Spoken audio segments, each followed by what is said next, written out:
Este lunes se cumplió el primer centenario del nacimiento de Octavio Paz, el mexicano más universal de todos los tiempos, distinguido con el Premio Nobel de Literatura en 1990.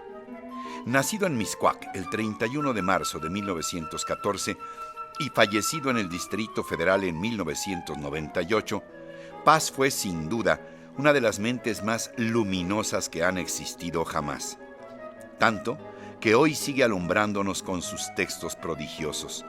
Lo mismo en la poesía, con Luna Silvestre, Piedra de Sol y Árbol Adentro, que en el ensayo, con textos como El Ogro Filantrópico, Sor Juana y las Trampas de la Fe, Postdata y Tiempo Nublado. Aunque en un lugar aparte está El Laberinto de la Soledad, que continúa siendo considerada su obra fundamental, en la que indaga con la más descarnada belleza por las entrañas del significado del ser mexicano. Amigo de las más grandes plumas en el mundo literario, el escritor y poeta fue siempre un hombre generoso que abrió las puertas de sus revistas y publicaciones a las más diversas voces. Ahí están los testimonios de Barandal, Plural y Vuelta. El francés Jean-Marie Gustave Leclerc, Premio Nobel de Literatura 2008, define a Paz como un aventurero auténtico y audaz.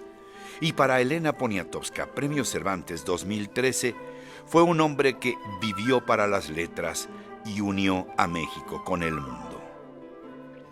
Es Octavio Paz un pensamiento portentoso y centenario que hoy sigue vivo. Rafael Tovar y de Teresa, antes que nada, muchas gracias por esta conversación.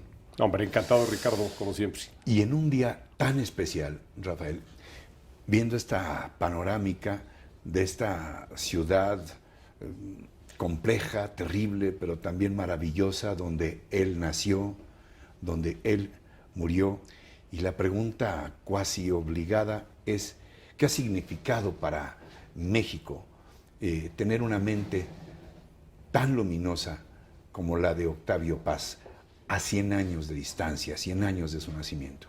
Mira, yo creo que definitivamente Octavio Paz es uno de los grandes personajes que han nacido en nuestro territorio en todas las épocas. Yo, sin duda alguna, creo que es el más universal de los mexicanos. Tenemos a Sor Juana, tenemos a Carlos Fuentes, tenemos a Diego Rivera, tenemos unos cuantos. Pero en términos de un pensador y un poeta, creo que Octavio Paz ocupa un lugar muy especial. Hoy me acordé que en una conversación que tuve, poco antes de que él muriera, me decía que de todos los siglos de la historia había habido siglos largos y siglos cortos.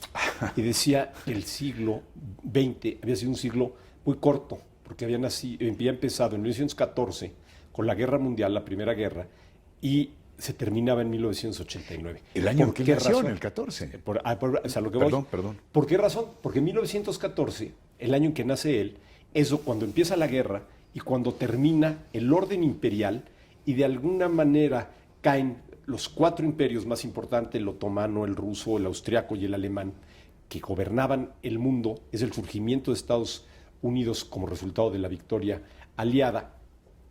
Y los arreglos del Tratado de Versalles dan lugar a una orden internacional totalmente distinto que deriva algunos países en el surgimiento del fascismo, en otros países el surgimiento del comunismo, en otros empiezan a ser la democracia. Y en 1989, toda esta concentración de posturas de izquierda que se convierten en gobierno y en la mayoría de los casos en dictaduras, cae la Unión Soviética, de tal manera que el siglo XX es 1914-1989. Entonces pensaba hoy, esta mañana, que la obra de Paz transcurre y es la comprensión y la expresión de estos 75 años. Octavio Paz, su obra poética, primero es la búsqueda interna, y en la búsqueda de lo interno a lo externo es el ensayo. Entonces, digamos, son sus dos vértices. la poesía y el ensayo. Un predestinado. Totalmente un predestinado. Sí. Pero hasta el último día de su vida, él siguió escribiendo poesía y siguió escribiendo muchos ensayos. En fin, fue un hombre activo intelectualmente hasta el final. Yo sé que te hago una pregunta extremadamente complicada, pero de toda esta vastísima obra de Paz, sus ensayos, sus propias conferencias, sus improvisaciones, por supuesto su poesía, ¿qué es lo que a ti particularmente te llama más la atención de esta herencia inmensa de Paz? Bueno, mira, primero la universalidad de su pensamiento. Yo te diría 3 obras.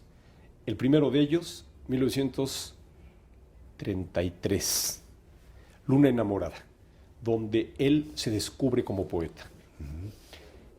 1950, Laberinto de la Soledad, donde se pregunta sobre México, sobre nuestra identidad, sobre nuestros orígenes y sobre nuestra idiosincrasia.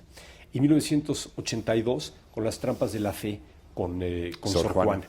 De alguna manera, en estos 3 está el eje del pensamiento sobre México, el rescate de la historia con Las trampas de la fe, el libro sobre Sor Juana, y cómo desde el primer momento él tiene un lenguaje y tiene una inteligencia poética que lo ves muy claramente en esta hoja. Paz, además de su obra, nos dio un regalo espléndido, una enorme alegría al pueblo de México cuando fue designado Premio Nobel de Literatura en 1990. Yo quiero darme el lujo de que tú comentes por qué le dieron el Premio Nobel. Mira, este es un truco que yo te traigo preparado. La Academia Sueca le entregó el Premio Nobel de Literatura destacando 3 aspectos. Este es el discurso de la Academia para explicar por qué le daban el premio. No tenían que justificarlo, pero sí, bueno, hay una presentación. Destacan 3 aspectos. Su escritura apasionada. Dímelo, era un apasionado siempre. Claro, yo creo que es un hombre que vivió en un frenesí permanente. Hay que ver su vida, cómo se liga con su ópera. Es un hombre que a los 23 años está ya participando en las brigadas internacionales durante la Guerra Civil Española. Él enarbola muchas banderas de izquierda y luego cuando se da cuenta que atrás de eso hubo grandes mentiras y hubo grandes ocultamientos, cuando descubre el Gulag, cuando descubre la dictadura estalinista, etc., se enarbola en la bandera de esas denuncias. En su obra está presente. Bueno, el erotismo es una obra fundamental. Me decías tú 3 obras, pensaría yo también en el otro libro sobre el erotismo, que es La llama doble, que es el libro que escribe sobre lo que es el amor y la sexualidad, el erotismo, es decir, la llama, el espacio donde se conjugan la llama de un color, la roja del erotismo, y la llama del amor. Es que tu pasión se adelantó. Tu propia pasión, pues sí, Rafael. claro. Pues sí, porque el segundo argumento por eso es universal de la Academia, porque a todos los seres humanos nos dice algo. El segundo argumento de la Academia era su inteligencia sensorial. Se puede ser inteligente y terriblemente sensible, erótico, ¿sí? Eso era Paz. Y la inteligencia sensorial de él está en captar lo que las obras dicen secretamente. Las obras, por ejemplo, las grandes obras de arte.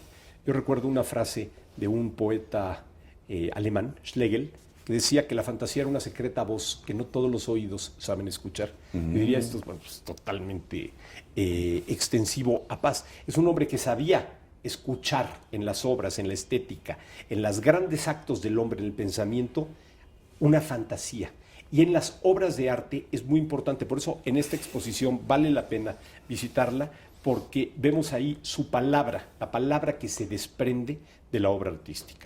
Tercer argumento de la Academia, la integridad humanística de su obra. ¿A qué se refiere? Bueno, yo creo que la integridad humanística, bueno, primero, él es un hombre que jamás traiciona sus principios. La integridad humanística es un hombre, yo diría, es uno de los últimos grandes humanistas. Es un hombre que conocía el pensamiento occidental desde el pensamiento griego. Lo dominaba a la perfección y dominaba los grandes movimientos de poesía de todas las épocas. Pero es un hombre que tuvo, además, y yo creo que esto lo distingue de muchos otros creadores mexicanos, una enorme curiosidad por conocer otras culturas, concretamente la india y la japonesa. Él incluso tradujo algunos haikus japoneses y en la India, cuando fue embajador, bueno, yo creo que es el Que mexicano... renuncia cuando se entera de la matanza del 68, de Tlatelolco. Pero yo creo que es el mexicano que definitivamente ha conocido mejor una cultura antigua, como es el caso de la India. Yo creo que él va a la India después de haber escrito El laberinto de la soledad. Yo creo que es un hombre que estaba tan imbuido de conocer la realidad, la profundidad, la intensidad del alma mexicana milenaria, que él encuentra inmediatamente una sincronía con la India. Estaría buscando un espejo. Pues sí, claro. Y lo encuentra y escribe sobre él. Es un hombre que entendió perfectamente el budismo, que entendió perfectamente el tantrismo, que entendió perfectamente las corrientes religiosas, las corrientes filosóficas, los personajes. Y bueno, visitó la India, visitó Afganistán cuando fue embajador, y yo creo que no solamente mexicanos, sino yo creo que latinoamericanos, ha sido el que mejor ha conocido y comprendido la India. Por último, ¿cómo mantener vivo a Octavio Paz? Mira, te voy a contestar un poco retórico, pero yo estoy total y absolutamente convencido. El mejor homenaje a Paz es leerlo. Si tú lees a Paz, está presente en tu vida y hay algo de él que se queda en ti. Y yo creo que eso es lo que nosotros tenemos que, como instituciones culturales, tenemos que lograr. Que este homenaje no nada más sea un recuerdo, no nada más sea una conmemoración, no nada más sean una serie de odas en torno a la figura de Paz, sino que abra la conciencia del tamaño de personaje que fue, por un lado. Segundo, conocer la multiplicidad de su visión del mundo, la universalidad de su pensamiento, y acercarlo a través de obras, la revisión de todas sus obras completas. Hemos sacado libros de los cuales facsímiles de sus primeros textos, de otros que no eran fácilmente encontrables, como las exposiciones a las que estoy haciendo referencia, tener las primeras ediciones de Paz, los textos donde se refiere él al arte del siglo XX, y la exposición de Bellas Artes, ¿no? Entender cómo un pensador, un poeta como Paz, vio el arte, pero no como el arte como expresiones nacionales, sino como una visión universal, como fue su pensamiento y fue su obra. Rafael Tovar y Teresa, ha sido una conversación, iba a decir aleccionadora, pero no, bueno, sí. No, y también deliciosa. Hombre, muchísimas gracias. Muchas gracias. Hombre, muchas gracias, Ricardo. Gracias por esta emoción y por mantener vivo a Octavio Paz.